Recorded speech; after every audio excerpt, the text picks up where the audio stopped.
What's up, y'all? I'm out here at the range, as you can see behind me, on a nice sunny day. Turned out to be a really good day for some testing, so I took things out a little bit further than usual, and I'm gonna keep it out there for what should be a really good 9mm test for this one. So of course, I've got the jelly contraption split up still with the bench and the chronos down on this end, and then the gel blocks down there at exactly 27 yards. As you can see, I have done one test in this already, and it was a 22 test. Pretty interesting, so I'll leave a link up above if y'all hadn't seen that one. This entire front block still clear though, and plenty of extra clear space in here because I'm expecting these to probably go into this second block just a little bit. Heavy clothing barrier, of course, with a layer of denim, fleece, and 2 layers of cotton t-shirt. And what we got here for this one is some 9mm from Hornady. It's their critical duty. I've got 2 different weights here. As you can see, I've got the 135 plus P and the 124 plus P. Now, I've tested both of these in the past out of handguns, shorter barrels, but never out of a longer barrel like this. And somebody in the comments on one of my videos the other day actually asked me to do this right here.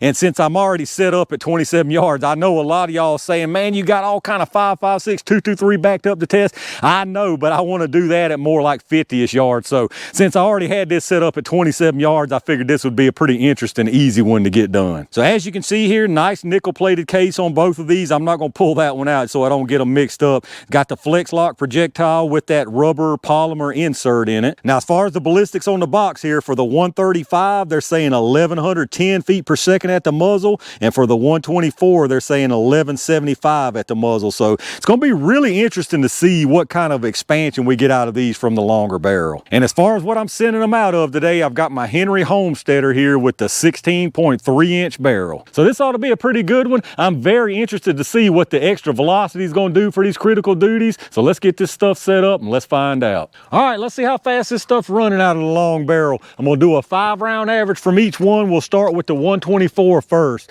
Now remember, it's saying 1175 here on the box. If I was guessing, I'm going to say probably 1350, something like that.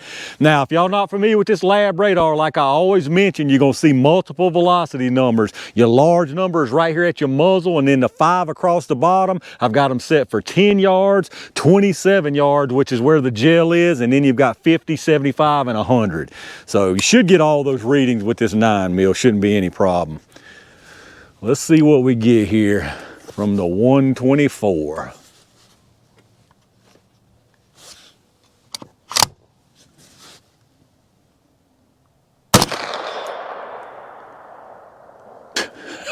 Who didn't get a reading on that one? Make sure we get a little bit closer here. I don't know what happened there.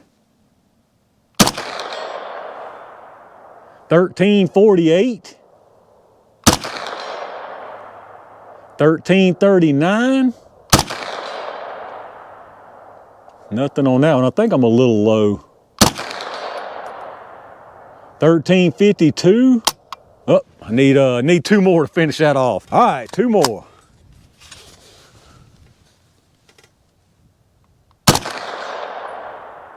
1347. I don't know why I'm not getting readings on some of them. Let me get one more. All right, last one. Hopefully.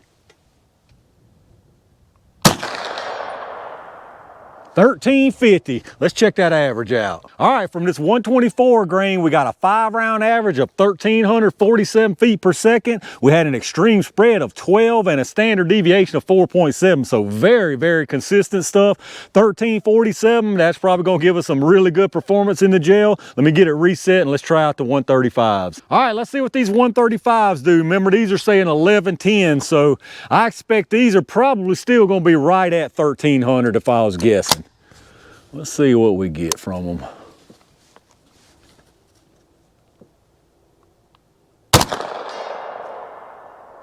$11.86. $12.18. I was definitely wrong on that 1300. $12.22. $12.30. $12.19, and that was all 5, wasn't it? Yeah, that was all 5 of them, so I was definitely wrong on that 1,300. Let's check the average. All right, our 5-round average that time was 1,215 feet per second, so we didn't pick up nearly as much from this longer barrel with the heavier round as we did from the 124, so that's pretty interesting to see. Extreme spread on this was 44, and then a standard deviation of 16.9, so 1215 on this, and if you remember on the 124, it was 1347, so that's what, 132 feet per second faster. So right at 10%, I'd call that pretty significant. So pretty good difference between the 124 and the 135 as far as what you pick up extra with this long barrel. That being said, I think both of these are still going to do really well in the gel. I really didn't even pay no attention to the 27 yarder to see what the velocity was, but I think they're still going to do pretty good. I've been wrong before though, so let's get this stuff set up and y'all know what time it is. All right, y'all, it's extended reach jelly time. We'll put one of each into the gel, starting with this 124 first. I expect both of these are going to do good. I figure they're both going to go into that second block because these critical duties, they don't usually get a whole lot of expansion, but normally they get some good penetration. Let's see what we get.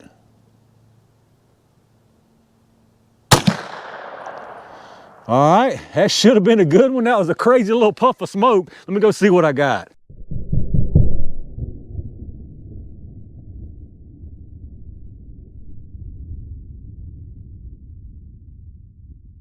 All right, I held a little bit low on that. I thought my point of impact was actually kind of high, but now I'm in the middle of my block, so it's going to make a tight squeeze on this 135, but hopefully we'll get there. Performance, though, that's looking absolutely perfect. I figured it would. Let's see what we can get from this 135 if I can manage to keep it out the bottom.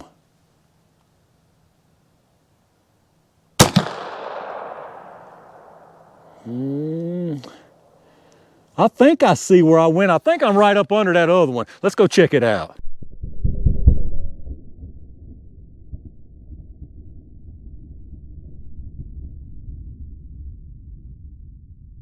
All right, y'all, I about put that one in the same exact hole down there. I'm gonna send another one down there just so it can get separate and we can see it better. It looks really nice, no problem with the expansion and penetration and everything, but I just wanna make sure that running into that other track didn't give me extra penetration that I wouldn't normally get. Whatever happened was this one, this is the last one, so. I'm gonna hold a little bit low. I didn't hold low that time, so maybe those 135s are hitting a little bit higher.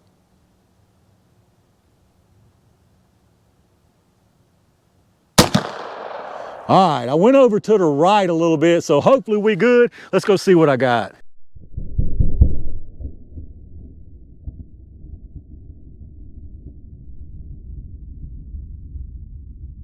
All right, let's check out what we got down here. Absolutely beautiful performance, in my opinion, from all 3 of these rounds. Now, I did flip the blocks over so you can see them better. This is actually a top, so you'd have been looking down right here. So from the bottom to the top, that would have been left to right how y'all were looking at it before. So the first one I sent, which was the 124, would have been the very bottom one. Again, these are super, super close. This 124 and the first 135, they are separate. They had separate entrance wounds and the disruption separate, but it kind of overlapped, so it's really hard to see. But the 124 went in here, fantastic disruption. That's the track on the bottom there. You can see it travels through this first block into the second block about 1.5 inches, 2 inches, and it looks like it's got pretty much the normal amount of expansion that you see from these critical duties. And then the second one was the first 135. Again, that's right there, basically the same spot.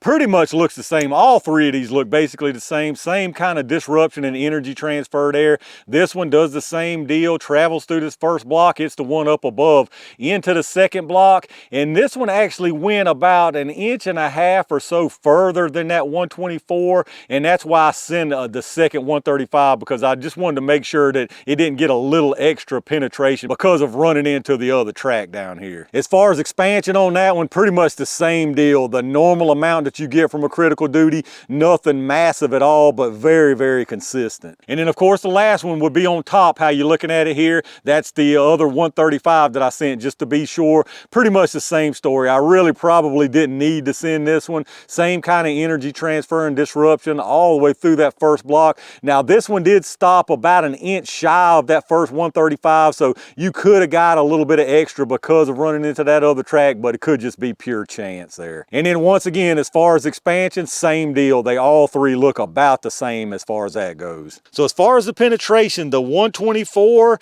is down here at exactly 18 inches. The first 135 went to 19 3/4, and then the last 135 went to 18 1/2. So absolutely beautiful penetration from all three of them. And then here's your closer look. As you can see, they look pretty much the same. Now that one on the bottom is 2 tracks. You can see, I don't know how well you'll be able to see, they actually did enter in totally different places, but they were just so doggone close.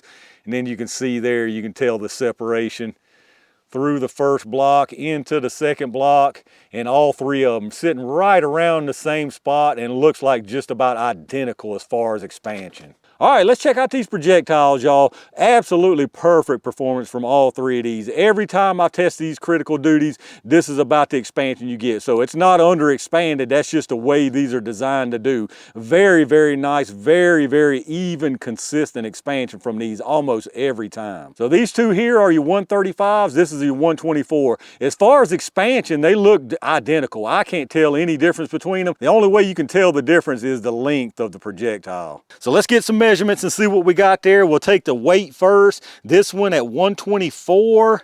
It is at 124.0, so nothing lost there. I can't see any kind of lead in the gel. These 135s, this one is 134.6, so may have lost something there. Could just be the insert. This one here is 134.3, so same deal there. They may have lost a crumb, but it could just be insert or manufacturing tolerances. And then as far as the sizes here, we'll start with the 124. You got 451 and 460.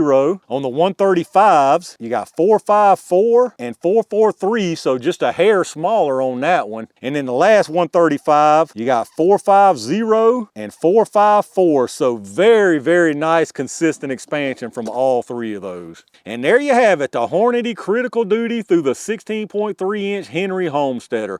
Really, really nice performance here. I think these are probably perfect rounds to run out of a carbine. You don't get over expansion, so you still get really, really nice penetration. In my opinion, if you're running a carbine for defense or whatever the use case, you're going to want that penetration, or else you just be running a shorter barrel. So I think these do a fantastic job, and the way they're designed is almost just picture perfect made to run out of a carbine.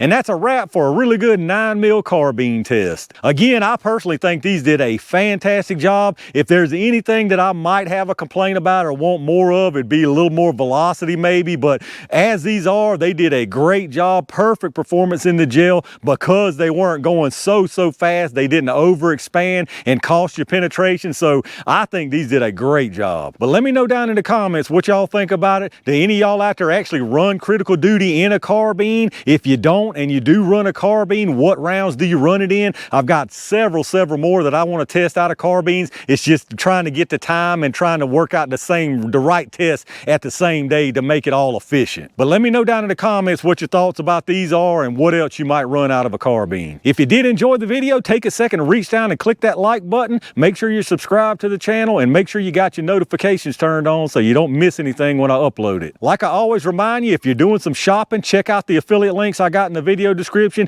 Anything you buy after hitting up those links down there, I get a kickback from them toward the channel, so that's a great way to help out the channel and get something that you was going to get anyway without costing you anything extra. Once again, a big thanks to my Range Gang members and every single one of y'all for supporting the channel like y'all do. Couple of interesting tests done out here today, and I've got a lot more planned, so stay on the lookout for that. And in the meantime, stay safe, stay prepared, and I'll see you soon.